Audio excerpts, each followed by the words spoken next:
أعوذ بالله من الشيطان الرجيم.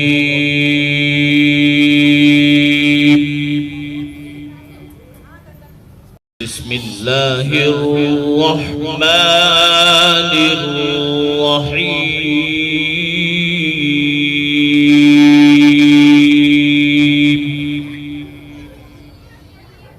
الرحيم.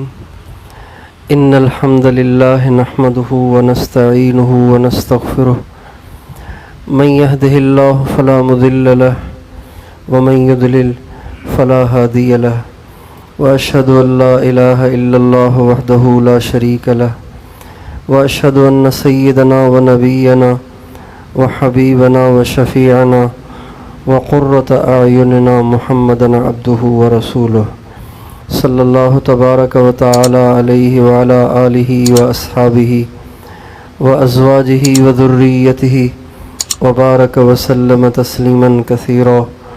اما بعد فاعوذ باللہ من الشیطان الرجیم. بسم اللہ الرحمن الرحیم.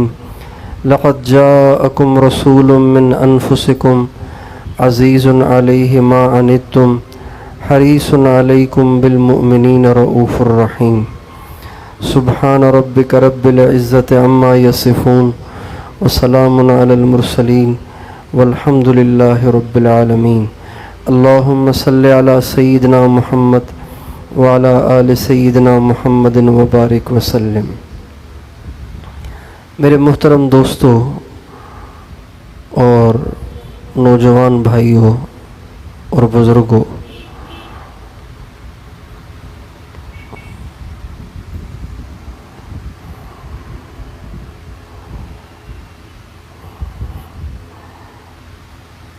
ہم اور آپ اگرچہ آخری زمانے کے گناہ گار لوگ ہیں، گرے پڑے لوگ ہیں، گناہوں میں ڈوبے ہوئے لوگ ہیں، لیکن اللہ تعالیٰ نے ایک آسرا ہمیں ایسا دیا ہے، ایک آس ہمیں ایسی عطا فرمائی ہے کہ جس کی وجہ سے ہم جیسے آخری دور کے گروہ پڑوں کو بھی قیامت کے دن بخشش کی امید ہے. اور وہ آس اور آسرا، وہ امید کی آخری کرن، وہ حضرت محمد مصطفیٰ احمد مجتبیٰ صلی اللہ علیہ وسلم کی ذات گرامی ہے. اللہ تعالیٰ نے اس امت پر جو لاتعداد احسانات فرمائے ہیں اور اس امت پہ جو لاتعداد مہربانیاں فرمائی ہیں، ان میں سب سے بڑی مہربانی یہ ہے کہ اللہ تعالیٰ نے ہمیں ایسے نبی سے نسبت عطا فرمائی ہے کہ جس نبی کی شان اتنی اونچی اور بلند ہے کہ اس شان کا، اس عظمت کا، اس عزت کا، اس رتبے کا اللہ تعالیٰ نے اور کوئی بنایا ہی نہیں ہے. اس امت کے لیے اس سے بڑی اور کوئی سعادت نہیں ہے کہ اللہ تعالیٰ نے ان کو نبیوں کے امام کا امتی بنایا اور نبیوں کے سردار کا امتی بنایا. بظاہر تو ہمارا نبی پاک صلی اللہ علیہ وسلم کا امتی ہونا کوئی معنی نہیں رکھتا، نظر نہیں آتا کہ اس سے ہمیں کون سے پر لگ گئے. حضرت محمد صلی اللہ علیہ وسلم کا امتی ہونے سے ہمیں کون سے پر لگ گئے اور ہم کون سے آسمانوں پہ چڑھ گئے. بظاہر تو ہمیں اس میں اور حضرت موسیٰ علیہ السلام یا کسی نبی کا امتی ہونے میں بظاہر کوئی فرق نظر نہیں آتا. وہ بھی امتی تھے، ہم بھی امتی ہیں. ان کو بھی 2 کان تھے، ہمیں بھی 2 کان ہیں. ان کو بھی 2 آنکھیں تھیں، ہمیں بھی 2 ہی آنکھیں ہیں. وہ بھی روٹی کھاتے تھے، ہم بھی روٹی کھاتے ہیں. وہ بھی اسی طرح سورج سے روشنی لیتے تھے، ہم بھی لیتے ہیں، لیکن نہیں، نبی کریم صلی اللہ علیہ وسلم سے نسبت اور نبی کریم صلی اللہ علیہ وسلم کا امتی ہونا یہ اتنی بڑی بات ہے، کچھ نہ پوچھیں۔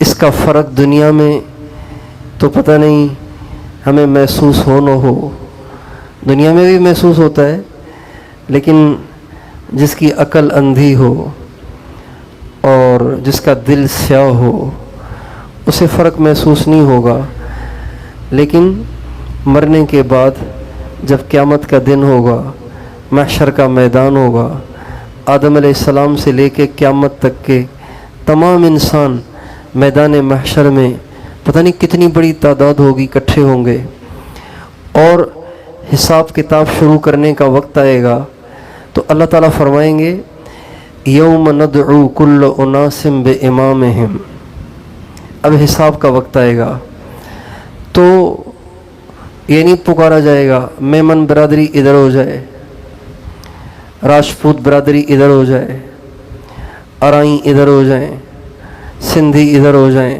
پٹھان ادھر ہو جائیں، پنجابی ادھر ہو جائیں، ایسے نہیں ہوگا، بلکہ کیا ہوگا یوم ندعو کل اناس بامامہم، ہر امت کو نبی کے ساتھ پکارا جائے گا،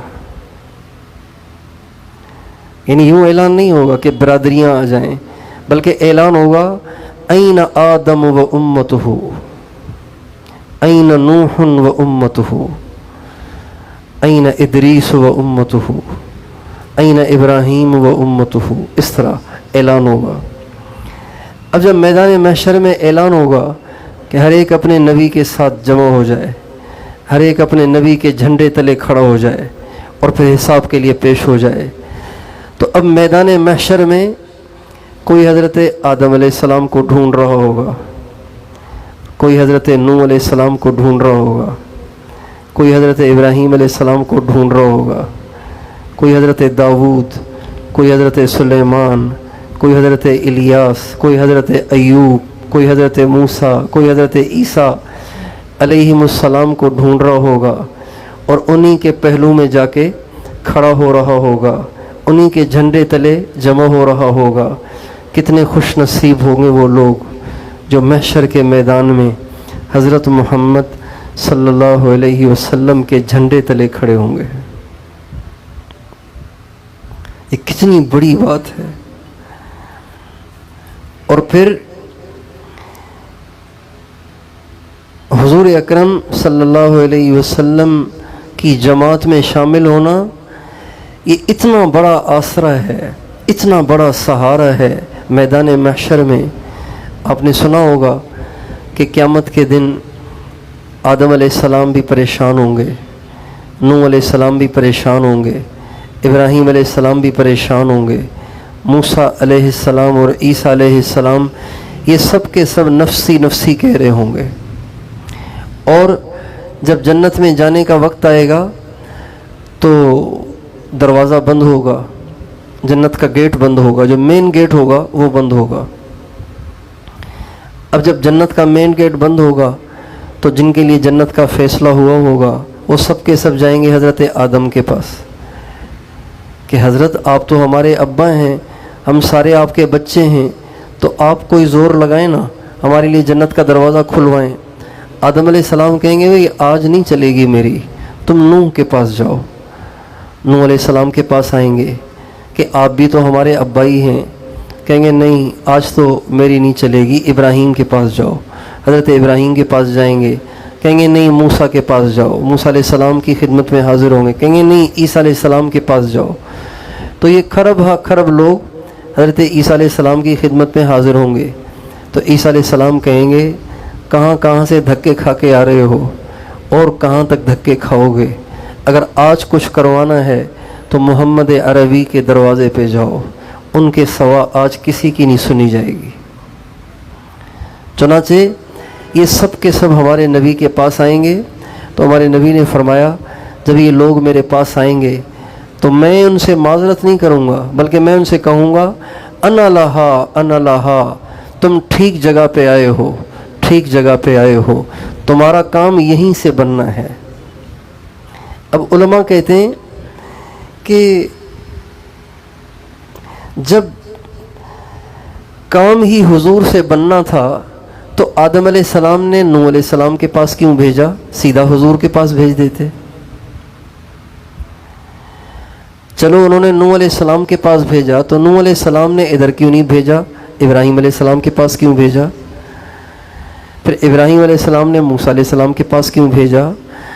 اور جنتیوں کو جب جنت میں جنت کھلوانے کے لیے کسی سفارش کی ضرورت تھی تو ان کے دل میں حضرت آدم ہی کا نام کیوں آیا؟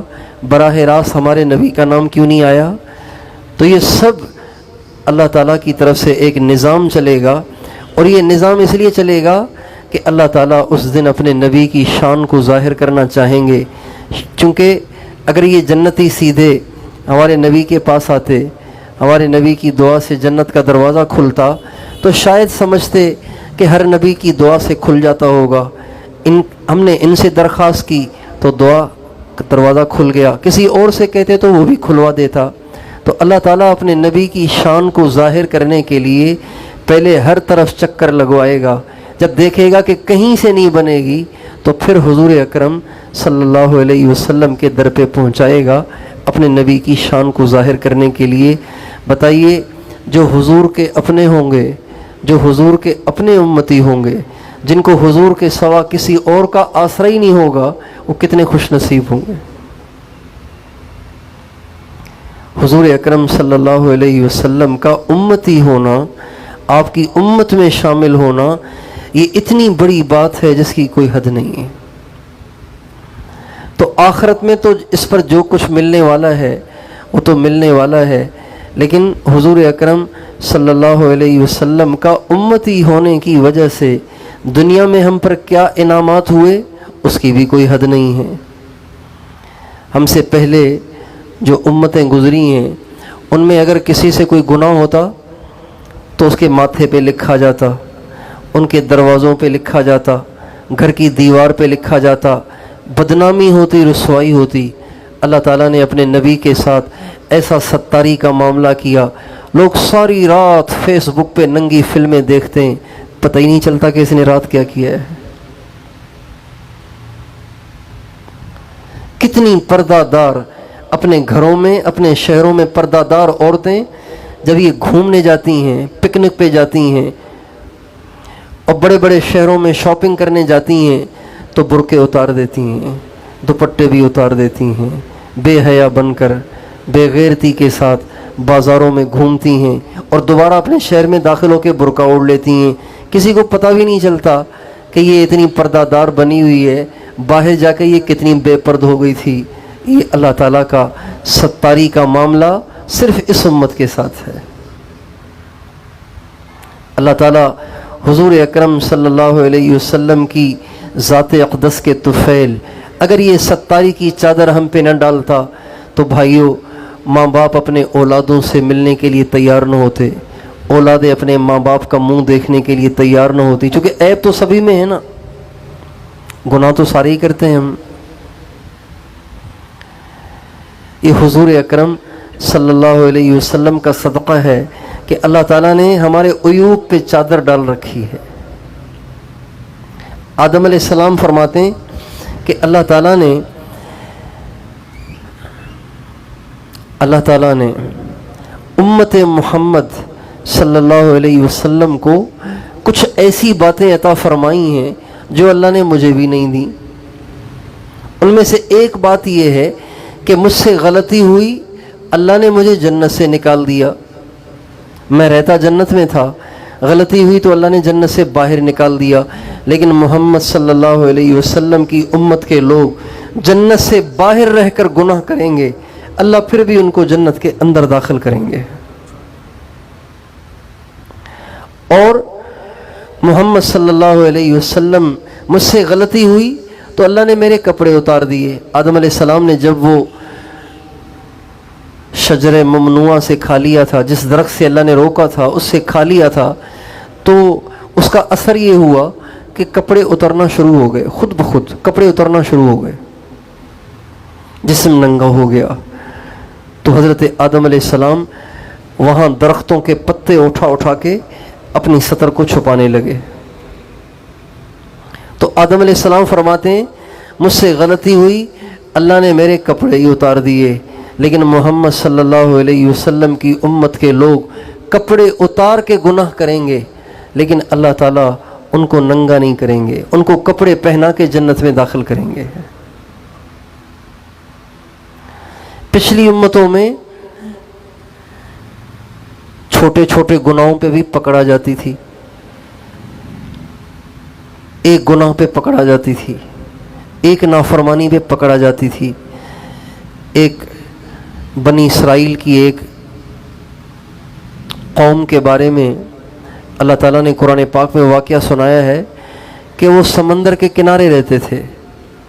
اللہ تعالیٰ نے نبی کے ذریعے سے ان کو حکم دیا کہ تم نے ہفتے کے دن مچھلی نہیں پکڑنی. اب اللہ نے حکم بھی دے دیا کہ ہفتے کے دن مچھلی نہیں پکڑنی, اور اللہ کی شان ہفتے ہی کے دن مچھلیاں اتنی آ جاتی کہ اچھل اچھل کے باہر آ رہی ہوتی تھی. اب جب انہوں نے دیکھا کہ مچھلیاں ہفتے ہی کے دن زیادہ اچھل اچھل کے آتی ہیں تو انہوں نے ہیلا بنایا. ہیلا کیا بنایا کہ سمندر کے کنارے بڑے بڑے کھڈے کھود دیے اور ان کے اندر نالیاں بنا دیں جہاں سے پانی سمندر سے اس کھڈے کے اندر آ جائے. تو وہ ہفتے کے دن نالی کھول دیتے تھے, پانی بھی آ جاتا, مچھلیاں بھی آ جاتی, دوبارہ نالی بند کر دیتے تھے, اور پھر اتوار کے دن مچھلیاں پکڑتے تھے. تو کہتے تھے ہم نے تو ہفتے کے دن نہیں پکڑی, ہم نے تو اتوار کے دن پکڑی. ہیلا کیا. اللہ تعالیٰ کو ان کا یہ ہیلا بھی اتنا ناپسند آیا کہ جب وہ رات کو سوئے تو انسان تھے, صبح کو اٹھے تو ان کے مرد عورتیں سب کے سب بندر بن چکے تھے. 3 دن تک وہ بندر بنے رہے, ایک دوسرے کو دیکھ کر روتے رہے, چیختے چلاتے رہے, انسان نہ بن پائے, اسی حال میں مر گئے. اور غلطی یہ کہ ہیلا کیوں کیا, اللہ کی نافرمانی ہیلے کے ساتھ کیوں کی. آج اب ہم اپنے معاشرے پر غور کریں, اپنے بازاروں میں دیکھیں, اپنے دفتروں میں دیکھیں, اپنی عدالتوں میں دیکھیں, اپنی کچہریوں میں دیکھیں, اپنی محفلوں میں دیکھیں, دکانوں پہ دیکھیں, فیکٹریوں میں اور کارخانوں میں دیکھیں, اللہ پاک کی وہ کون سی نافرمانی ہے جو نہیں ہو رہی. بھرمار ہے نافرمانیوں کی, برائیوں کی, گندگیوں کی, غلاستوں کی. ان ساری باتوں کے باوجود اس کے کرم پہ قربان جائیں کہ نبی کریم صلی اللہ علیہ وسلم کی دعاؤں کے صدقے اللہ ہمیں پکڑ نہیں رہا.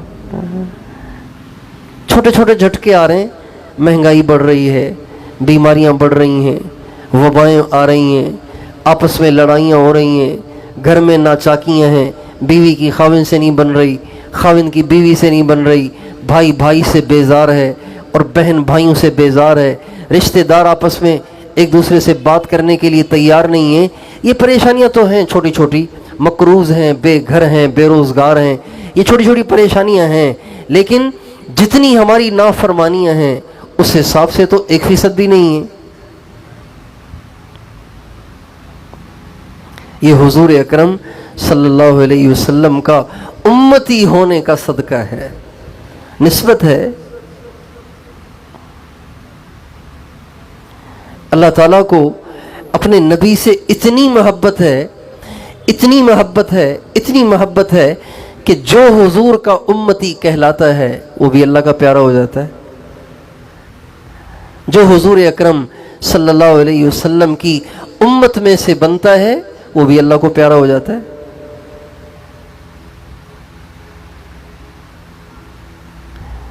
اللہ اکبر. موسیٰ علیہ السلام کے زمانے میں ایک شخص کا انتقال ہو گیا. موسیٰ علیہ السلام کو اللہ نے فرمایا ایک شخص فوت ہو گیا ہے, تم جاؤ اس کی تجہیز کرو, تکفین کرو, اس کا جنازہ پڑھو. تو موسیٰ علیہ السلام سوچنے لگے کہ آخر کلیم اللہ کو جس کی تجہیز و تکفین کا حکم ہوا ہے, آخر کوئی پہنچا ہوا ہوگا, کوئی ولی ہوگا, اللہ والا ہوگا.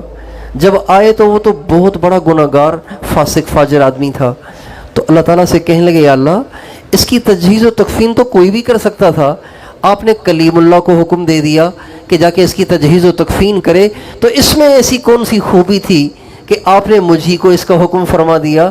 تو فرمایا موسیٰ یہ تھا تو بے شک فاسق فاجر اور گناہگار، لیکن ایک دفعہ اس نے تورات کو کھولا، اس میں حضرت محمد صلی اللہ علیہ وسلم کا نام پڑھا، میرے نبی کا نام پڑھتے ہی میرے نبی پہ اس نے درود پڑھا، تو مجھے اتنا اچھا لگا کہ میں نے کہا جب یہ مرا ہے تو اس کا جنازہ بھی اپنے محبوب اپنے کلیم سے پڑھواؤں گا۔ اندازہ لگائیے اللہ تعالیٰ کو ہمارے نبی سے کتنی محبت ہے، کتنا پیار ہے۔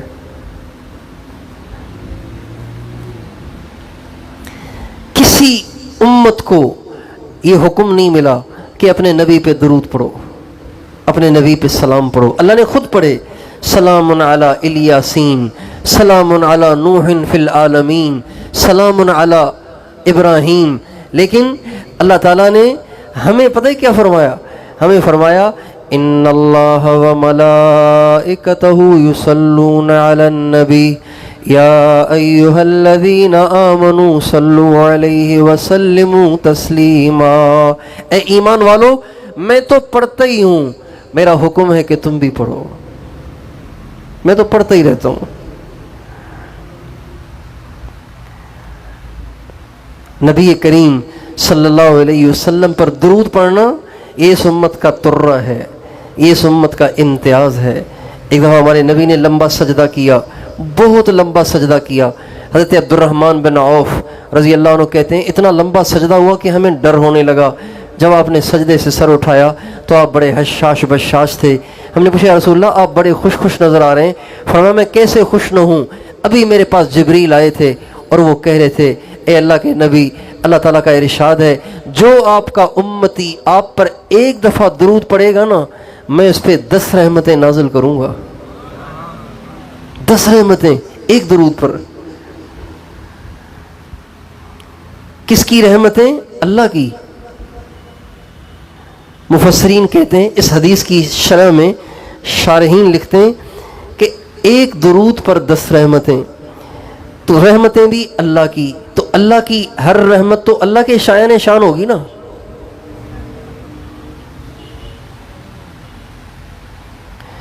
تو اللہ تعالیٰ کی تو ایک ایک رحمت ایسی ہے کہ دنیا کے سارے انسانوں کے سارے دکھوں کو دور کرنے کے لیے ایک رحمت کافی ہے۔ تو ایسی 10 رحمتیں ملتی ہیں ایک آدمی کو ایک دفعہ درود پڑھنے پہ۔ تو بتائیے درود پڑھنے سے اللہ کتنے خوش ہوں گے، کتنے راضی ہوں گے۔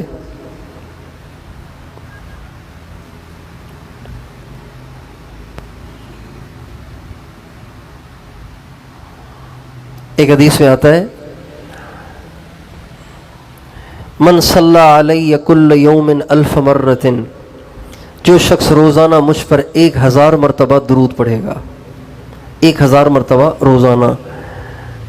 بعض شاید آپ میں سے بعض یہ سن کر ایک دم سوچ میں پڑ گئے ہوں کہ یہ تو مشکل ہے، ہمارے لیے تو مشکل ہے، 1000 دفعہ کون پڑھے گا؟ کوئی فارغ ہی ہوگا وہی پڑھے گا سارا دن، تسبیح لے کے بیٹھ جائے گا سارا دن یہی پڑھتا رہے گا۔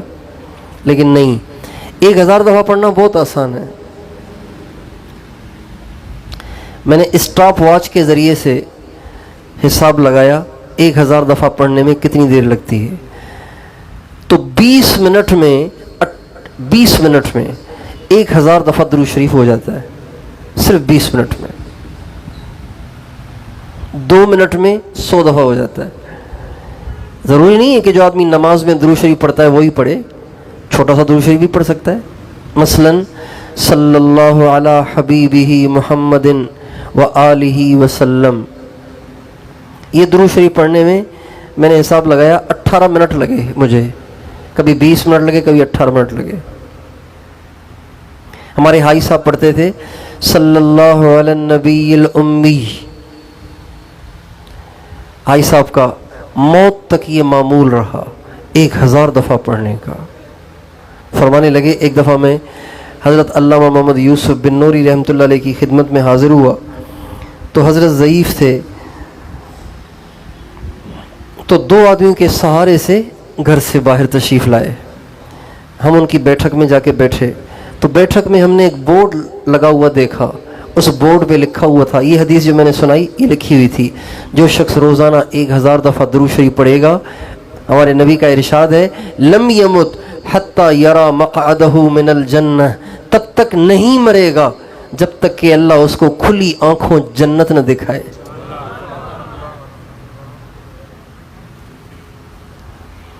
مرنے سے پہلے پہلے جنت میں اپنا ٹھکانہ دیکھے گا پھر مرے گا۔ تو عائشہ فرمانے لگے تب سے لے کے اب تک میں نے 1000 دفعہ درود شریف پڑھنا چھوڑا نہیں ہے۔ اب حضرت علامہ محمد یوسف بنوئی رحمۃ اللہ علیہ کا انتقال ہوا ہے 1977 میں، تو یہ سے پہلے کی بات ہوگی، 75 76 74 73 72 71 انہی سالوں کی بات ہوگی۔ تو تب سے لے کے 2018 تک چھوڑا نہیں درود شریف پڑھنا 1000 دفعہ، بیمار ہوں صحت مند ہوں، لیٹے لیٹے بھی پڑھنا ہے۔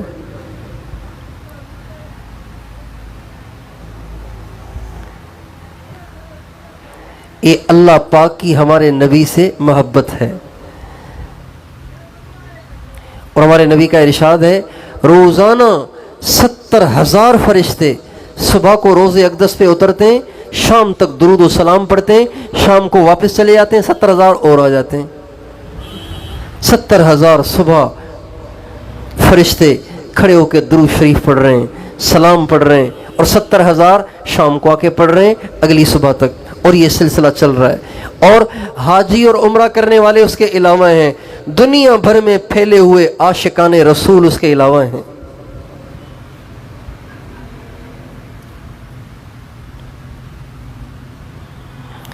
ابھی 3 دن پہلے ہمارے ایک ساتھی نے بتایا کہ ہم لوگ آپس میں بیٹھ کے درود شریف پڑھتے ہیں، تو ہم کاؤنٹ کر رہے ہیں درود شریف کتنا ہو گیا، کہنے لگے کہ 1 ارب درود ہونے والا ہے، 1 ارب درود ہونے والا ہے، جمع کر رہے ہیں ہم۔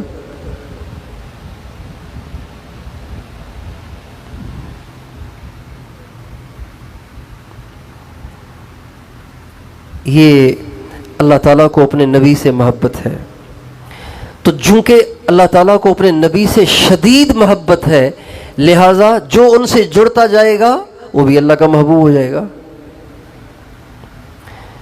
بھئی مسلمان کو مسجد سے محبت ہے کہ نہیں؟ مسلمان کو مسجد سے محبت ہے، مسلمان کے دل میں مسجد کا احترام ہے۔ جو اینٹ مسجد میں لگ جاتی ہے مسلمان اس کے لیے بھی جوتے اتار دیتے ہیں۔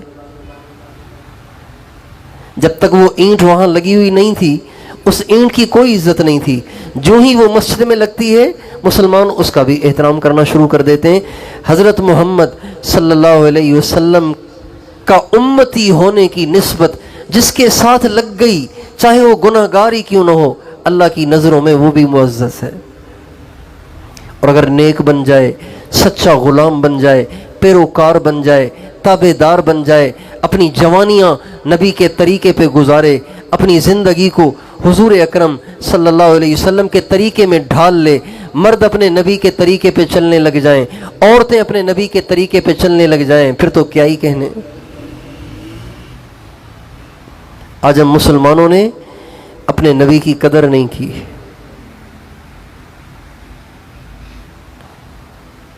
بڑے ناقدرے ہیں ہم، اندھے ہیں ہم، نابینا ہیں ہم، اپنے نبی کی ہم نے بڑی ناقدری کی ہے۔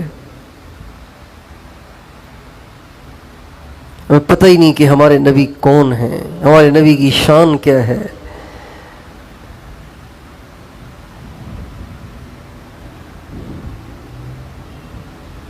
ایک مثال کے طور پر امام کعبہ،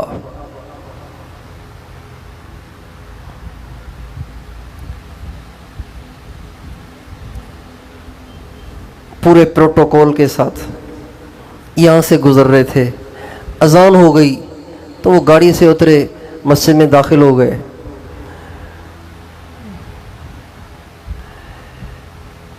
اور یہاں کے کوئی اور بھی بڑے عالم نماز پہ آئے ہوئے تھے، اب پہلی صف میں یہاں کے بھی آئے ہوئے ہیں، مولوی عبداللہ بھی آئے ہوئے ہیں، اور امام کعبہ بھی پہلی صف میں کھڑے ہوئے ہیں۔ اگر یہاں کا امام کعبہ کو دیکھ لے اور پھر بھی عبداللہ سے کہے کہ جی آپ مصلی پہ تشریف لائیں، تو بتائیے امام کعبہ کی ناقدری ہے کہ نہیں؟ ہاں، یہ کام تبھی کرے گا جب وہ جانتا نہ ہو کہ یہ امام کعبہ ہیں، اس کی نظر ہی نہیں پڑی، اس کو پتہ ہی نہیں چلا کہ امام کعبہ یہاں سے گزر رہے تھے، ارے جن کے پیچھے وہاں جا کے نماز پڑھی جاتی ہے وہ یہاں تشریف لے آئیں، پتہ نہ چلے تو پھر تو ہو سکتا ہے، لیکن جان بوجھ کر دیکھ کر بھی اگر وہ امام کعبہ کو مصلی پہ آنے کی دعوت نہ دے تو کتنی بڑی ناقدری ہے یہ۔ بس یہی بات ہے کہ حضور اکرم صلی اللہ علیہ وسلم کے ہوتے ہوئے، آپ کی زندگی کے ہوتے ہوئے، آپ کے طریقے کے ہوتے ہوئے اگر ہماری نوجوان نسل مغرب کے پیچھے چل رہی ہے، کفار کے پیچھے چل رہی ہے، انگریزوں کے پیچھے چل رہی ہے، دنیا کے ماڈرن اور بے دین اور فاسق فاجر ڈانسروں اور سنگروں اور ایکٹروں کے پیچھے چل رہی ہے، تو بتائیے حضور کی ناقدری کر رہی ہے کہ نہیں کر رہی؟ آئیڈیل تو ان کو بنانا چاہیے تھا، یہ کن کو بنا بیٹھے؟ ان کے پیچھے چلنا چاہیے تھا، کن کے پیچھے چل پڑے؟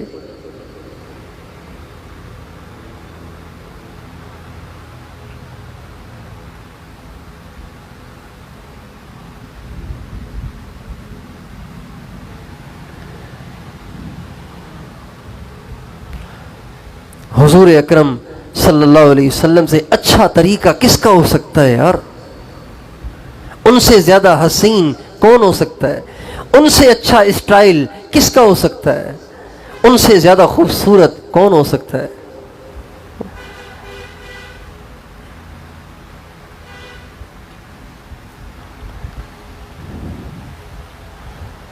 کیا اچھی بات کہی حضرت حسان بن ثابت نے، وَأَحْسَنَ مِنْكَ لَمْ تَرَ قَطُّ عَيْنِي وَأَجْمَلَ مِنْكَ لَمْ تَلِدِ النِّسَاءُ خُلِقْتَ مُبَرَّئًا مِنْ كُلِّ عَيْبٍ كَأَنَّكَ قَدْ خُلِقْتَ كَمَا تَشَاءُ۔ یا رسول اللہ، آپ سے زیادہ حسین کسی آنکھ نے نہیں دیکھا، آپ سے زیادہ جمیل کسی ماں نے نہیں جنا، اور اللہ نے آپ کو ایسا بنایا ہے کہ آپ کے وجود میں اللہ پاک نے کوئی عیب رکھا ہی نہیں ہے۔ ایسی ہستی کو چھوڑ کے زانیوں، شرابیوں، ڈانسروں، سنگروں، ایکٹروں، کھلاڑیوں کے پیچھے چل پڑے ہیں۔ ہماری ساری نوجوان نسل پتہ نہیں کہاں جا رہی ہے، سارے کسی کا آئیڈیل کوئی سنگر بنا ہوا ہے، کسی کا آئیڈیل کوئی ایکٹر بنا ہوا ہے، کسی کا آئیڈیل کوئی ڈانسر بنا ہوا ہے، کسی کا آئیڈیل کوئی کرکٹر بنا ہوا ہے۔ ارے یار، یہ کوئی آئیڈیل بنانے کے لوگ ہیں جن کی تعریف خود اللہ نے کی، بنانے والے نے کی، جن کی عظمت کا قائل خود اس کا خالق اور مالک ہوا، اس کو چھوڑ کے کن کے پیچھے چل پڑے؟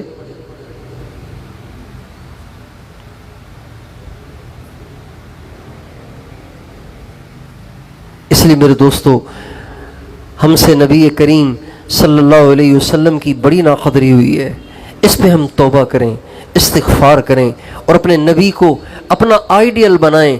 ہر بات میں، ہر کام میں یہ دیکھیں کہ اس میں میرے آقا کا کیا طریقہ ہے، اپنی پوری زندگی ان کے طریقے پر لانے کی کوشش کریں، اور ان کے امتی ہونے کے احساس کو اپنے اندر اجاگر کریں۔ احساس دلائیں، یار میں تو حضور کو امتی ہوں، کیا کر رہا ہوں میں؟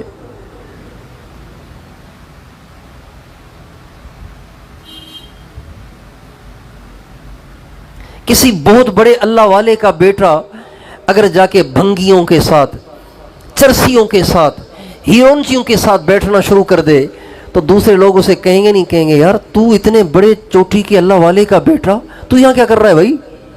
کیوں اپنے باپ کو بدنام کر رہا ہے؟ اور اس کا خود کا بھی ضمیر اسے ملامت کرے گا کہ میرا بیٹا، میرا باپ تو زمانے کا قطب اور ابدال بنا ہوا ہے، ہزاروں اس کے مرید ہیں، کتنے لوگ اس سے اللہ اللہ سیکھ رہے ہیں، کتنے لوگ اس کو دیکھ کے ایمان تازہ کرتے ہیں، میں آ کے چرسیوں کے پاس بیٹھ گیا ہوں۔ اس کا ضمیر بھی اسے ملامت کرے گا۔ آج کے امتی کو کیوں نہیں ضمیر ملامت کرتا کہ وہ حضور اکرم صلی اللہ علیہ وسلم کا امتی ہو کے ڈانسر بنا ہوا ہے، سنگر بنا ہوا ہے، ایکٹر بنا ہوا ہے، اذان سن کے نماز پہ نہیں آ رہا؟ ہماری آج کی ماں، بہن، بیٹی کو اس کا ضمیر کیوں نہیں ملامت کرتا جب وہ بے پرد ہو کر بازار میں نکلتی ہے اسے کیوں نہیں اس بات کا خیال آتا کہ میں کس نبی کی امتی ہوں؟